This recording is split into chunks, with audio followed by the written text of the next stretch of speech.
Merci, Madame Attard. Vous avez tout dit en 4 minutes. Monsieur Braillard, pour le groupe 2R DP. Oui, Madame le Ministre, Monsieur le Président, chers collègues. Quelques observations pour vous dire tout le bien que nous pensons du discours que nous venons d'entendre, notamment le pragmatisme qui sied à votre intervention et qui nous apparaît aujourd'hui dans ce secteur prépondérant. Si vous m'autorisiez, je pense qu'à vous entendre, vous serez le ministre de la revalorisation et le monde de l'enseignement supérieur et de la recherche en a besoin. Revaloriser tout d'abord l'image de l'université pour le premier cycle, vous l'avez dit. Il n'est pas normal qu'un étudiant sur 2 échoue. Et si bien qu'aujourd'hui, la filière universitaire de premier cycle, c'est un peu le parent pauvre pour l'étudiant qui sort du baccalauréat. Et les chiffres sont têtus et je crois qu'il y a un vrai travail à faire.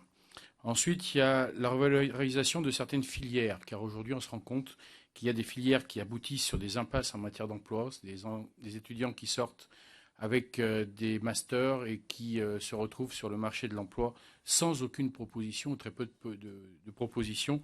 Et je crois que c'est une inquiétude qui est la nôtre. La troisième préoccupation, la revalorisation, nous semble-t-il, du statut du jeune chercheur.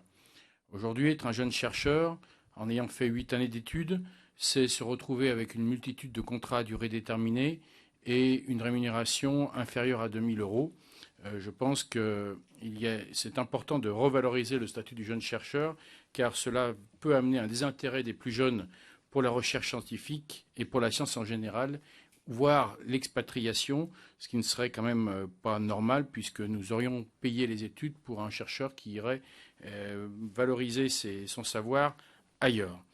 Revaloriser aussi, nous pensons, les structures de recherche et de formation pour les rendre plus attractives. Nous pensons notamment, et vous l'avez dit, pragmatisme sur les aspects de publicité, d'économie d'échelle. Revaloriser aussi le rôle des collectivités territoriales, le rôle des régions. Nous sommes tous les deux d'une région où je pense qu'il faudra qu'un jour Lyon et Grenoble travaillent plus encore en synergie en matière d'enseignement supérieur.